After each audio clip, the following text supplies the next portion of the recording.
Returning now to one of our top stories on North Korea's reported offer of possible talks to give its nuclear weapons program, to give it up, and to stop testing those weapons while those talks are underway. William Brangham explores whether this is a real breakthrough or simply the North stalling for time. The announcement came from top South Korean officials who had just completed a two-day visit to Pyongyang for meetings with Kim Jong-un. It said Kim was open to talks on denuclearization if his regime could be assured of its own long-term security. If true, this is the first time the North Koreans have said they'll even discuss disarming, which has been a consistent demand of the U.S. We turn now to two men with years of experience dealing with North Korea and different views of what this all means. Joseph DeTrani was special envoy for Korea during the George W. Bush administration, and he then oversaw the intelligence community's work on North Korea for the Director of National Intelligence. He's now adjunct professor at Missouri State University Graduate School of Strategic Studies. And Bruce Klinger had a 20-year career in the intelligence community where he focused on Korea, including chief of the CIA station in South Korea in the 1990s. He's now a senior research fellow at the Heritage Foundation. Gentlemen, thank you both for being here. Thank you. Joseph, I'd like to start with you first. Please. What do you make of this overture? The North Koreans allegedly say that they will talk about denuclearization if they can be assured of their security. What do you make of that? No, I think it's a positive statement. The fact is we've been having this discussion with North Korea since 1994, and we had some progress in 2005 with the joint statement. So we've been there. We've had this discussion. The key will be the particulars. What are they talking about when they talk about security assurances? We think of a peace treaty. We think of some assurances that we have no ill intentions. Occasionally, or more than occasionally, North Korea has other interpretations of security assurances. It could even include our presence on the Korean Peninsula, our military presence in the Korean Peninsula, or indeed our presence in the region. So it's a question of us sitting down and getting the particulars, the details. What does this young man, because we've not negotiated with this man, we negotiated with his... Kim Jong-un. Kim Jong-un. We negotiated with his father, Kim Jong-il, who agreed to a joint statement in 2005, committing to comprehensive, verifiable, irreversible dismantlement of all their nuclear programs. Now this young man comes into power, has a significant arsenal of weapons and delivery systems, and is saying, I'm not prepared to denuclearize. Now he's saying he is prepared. What does that mean? Bruce Klinger, do you share that trace of optimism I heard there? Well, right now the two Koreas are rushing down the path of reconciliation. It's a well-trodden path. To date, it's always led to both of them rushing off the cliff like lemmings. But we can always run down the path again and hope for a different result. You know, it is a significant development. It's a bit surprising, especially considering where we were in late December when it seemed like we were on an inevitable path to some kind of military conflict. So this is really a dramatic change. The Koreas really are leading the game right now. There's some concerns in Washington as to how eager South Korean President Moon is, whether he will have less conditions or more eagerness than the U.S. may want. But at least right now, we're starting from a good place. The South Korean president, he's a progressive, but he's adopted a much more centrist policy towards North Korea than many of us had expected. He reversed himself on a number of issues. So now he was, up until now, been pushing pressure over engagement. Joseph DeTrani, though, explain, why should we believe them now? There are plenty of administrations. You both have been through this process where the North Koreans make promises and then those promises are broken. Why believe them now? Well, he has pain. North Korea is suffering now.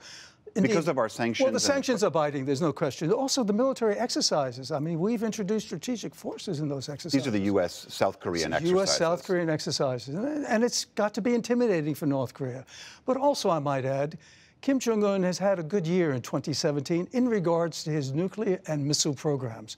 25 missile launches, to include an intercontinental ballistic missile that can touch the whole of the United States, a hydrogen bomb test. So he's coming to the table feeling a little better about himself. So you think his success in his testing regimen makes these negotiations maybe more feasible? I think that's part of the equation.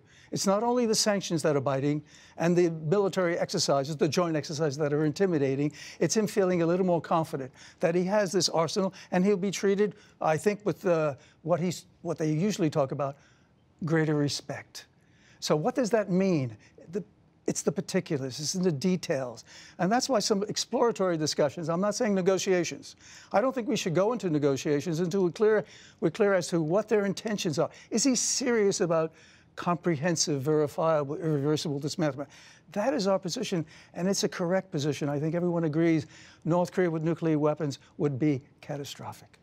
Bruce Klinger, what do you make of the other news that came out of this, that Kim Jong-un and Moon Jae-in might potentially be meeting face-to-face very soon? How significant is that? Well, it's very significant because it would be the third time, only the third time, that two Korean leaders have met. I think it's a positive development that it'll be in the border area of Panmunjom. Also, the area is fairly austere, so it's not going to have all the diplomatic trappings of state dinners, and if it was in North Korea, the North could have controlled the message more. Here it's going to be much more businesslike. It's going to be in these pavilions, which are very austere, so I think it'll be more of a case of they arrive and they get down to business. Now, the business is the difficult part, and we've been down this path many times, so I think there's a lot of reason and justification for being skeptical. Joseph DeTrani, what would you, if you were advising the Trump administration, how would you have them respond to this overture? Well, I think exploratory discussions would be justified. Indeed, if North Korea halts its missile launches and indeed has no nuclear test, I think that would, and they know that we will move forward with our joint military exercises with South Korea. That Which they did not ask us to abandon. They did not say to walk away. Eventually, they'll ask us to scale them back, and eventually they'll ask us to cease and desist. So they're moving down that path. But I think exploratory discussions, where we're not putting anything, we're not giving anything to them, they in fact are halting what they're doing. We should listen to them and question them. Because there is a joint statement. I keep mentioning the 2005 joint statement. It took us 2 years of hard negotiations to get that, and then 4 years of pursuing it. And North Korea then walked away from it. I mean, there's a document there, and there's a lot of work there. That could be revisited, and North Korea could be asked, well, if your father, Kim Jong-il, committed to this, why have you persisted with your nuclear and weapon? And if you're so concerned about security assurances, what do you mean by that? What do you look at besides a peace treaty? And I think in the statement from the South Koreans, I think they noted they would like normal relations with the United States. This is something they've always wanted. Indeed, that is the best security assurance they can get. But they need to work hard at getting that, not only because of nuclear and missile issues, human rights and illicit activity issues. Bruce Klinger, what would you have the administration do? I think we need to obviously have close coordination with our allies, not only South Korea and Japan. Right now, the momentum is such that we can't stay out of the diplomacy game. There's been a lot of questions whether President Trump was supportive of diplomacy or not, a lot of focus on whether the U.S. was going to do a preventive attack or not. So now that we're actually getting to diplomacy, really because in a way we're being dragged into it by the two Koreas, it's sort of a case of the dog catching the car. We don't really know what to do with the car now because the administration hasn't articulated what it's looking for or what its conditions or preconditions are for engaging with the North. Bruce Klinger, Joseph DeTrani, thank you both very much. Thank you. Appreciate it.